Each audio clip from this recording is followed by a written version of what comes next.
17. november si každý rok pripomíname ako výročie udalostí, ktoré v roku 1989 zvrhli komunistický režim v bývalom Československu. Brutálny zásah bezpečnostných zložiek proti pokojne zhromaždeným študentkám a študentom zmobilizoval krajinu a odštartoval politicko-spoločenské zmeny.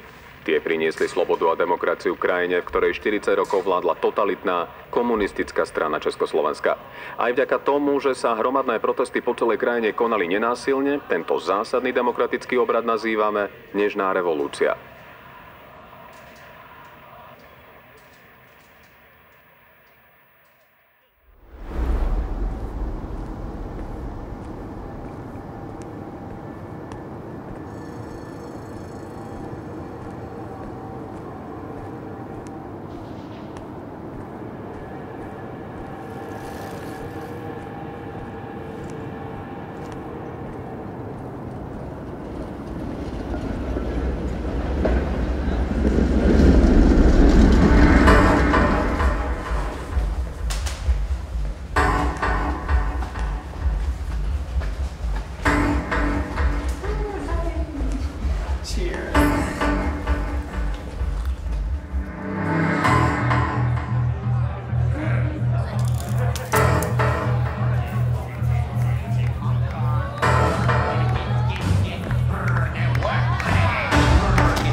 Najít si ho teď fakt, řekněte si ještě víc, keď já vidím ještě víc, najít si ho teď fakt, řekněte si ještě víc, keď já vidím ještě víc, najít si ho teď fakt, řekněte si ještě víc, keď já vidím ještě víc, najít si ho teď fakt, řekněte si ještě víc, keď já vidím ještě víc, košile a kravatý, versus rozbité tanky, nejsou jsou skinny džiny, keď si nesou menší straký, posem ruk a aj taký, presne to na mě vidí, že jsem iný ako ty a že jsem iný ako vy, že jsem iný ako vy, si zapište za uší, jebaj gramče, nech to bliká, bo toto je nový šít, keď jsou na polití, držia fancy opasky, babči sa to nepačí, na modelky sú z toho vpí, na íka si ho teď fakt.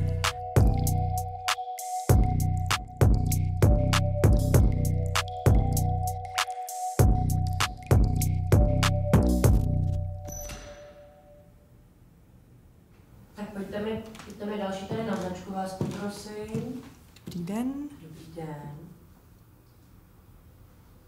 Tak, vydržte, se vás tady jenom najdu.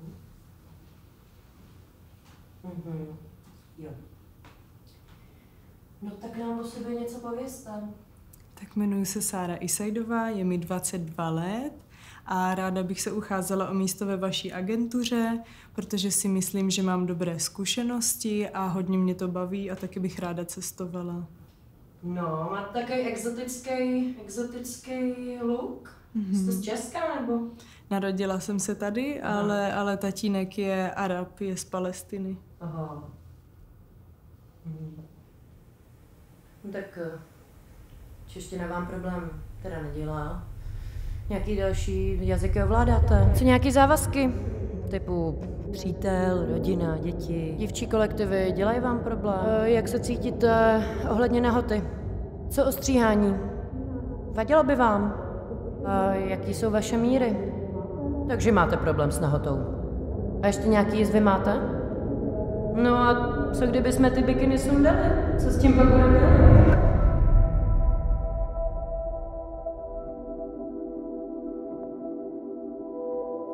Ballroom je něco, co v životě nikdo nikdy nezažil, dokud tam nešel, protože je to strašně silná věc, která tě prostě chytí za srdce a pokud na to nejsi připravený, tak to prostě nezvládneš. Když jdu blíž a blíž k tomu stage, tak jde cítit, jak se ta energie stupňuje a stupňuje a stupňuje. Tam si prostě můžeš dovolit být kýmkoliv chceš, můžeš vypadat jakkoliv chceš a nikdo ti na to neřekne nic špatného. Právě naopak. Každý s tebou bude oslavovat, každý tě bude milovat, zbožňovat, obdivovat a bude s tebou prostě kalit.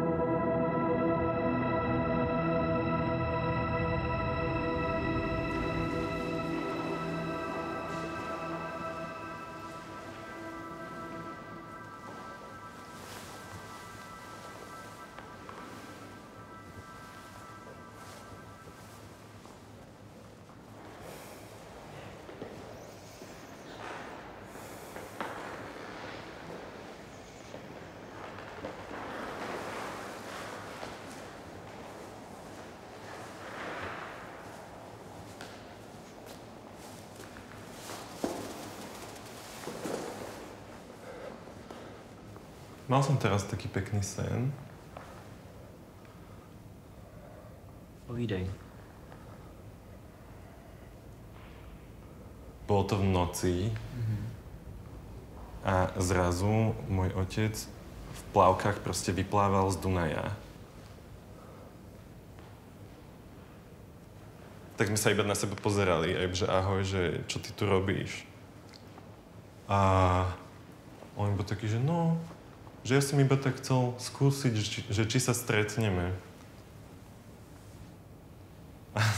No dobre, tak ahoj, a teraz akože čo, že ideš naspäť domov, alebo že ako si to domyslel ďalej?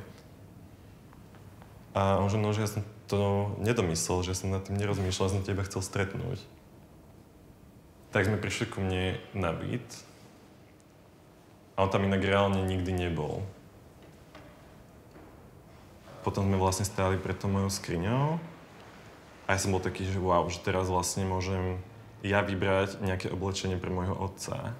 Že zdieľam proste nejakú tú svoju identitu s ním takým spôsobom, ako to proste my moc nerobievame. To je pekný. A ešte aj vlastne na tom prišlo hrozne pekné, že on bol stratený a že ja som jemu pomáhal, že vlastne vždycky je to naopak.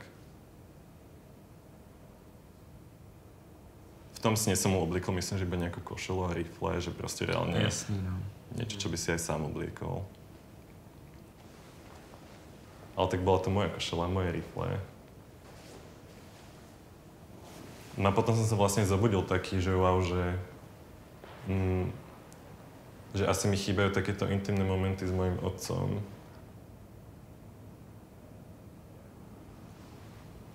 Ja mám pocit, že mne sa s ním niekedy akože ťažko zdieľajú veci, čo sa netýkajú úplne všedného diania. A že veľmi málo kedy si akože otvoríme nejakú svoju hĺbku navzájom. Ale v poslednej dobe sa to začína trochu lámať, že si k sebe nachádzame takú bližšiu cestu. A říkal jsi mu to? Tady ten sen?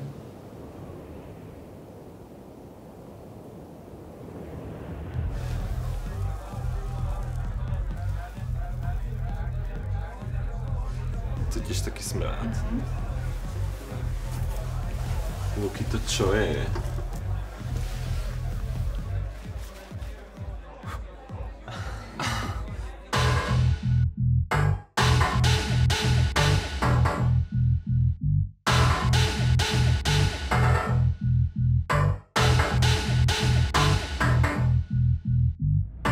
Let's go.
Já si myslím, že existuje velká paralela mezi tím světem toho ballroomu a naším vlastně každodenním životem, co jakoby děláme.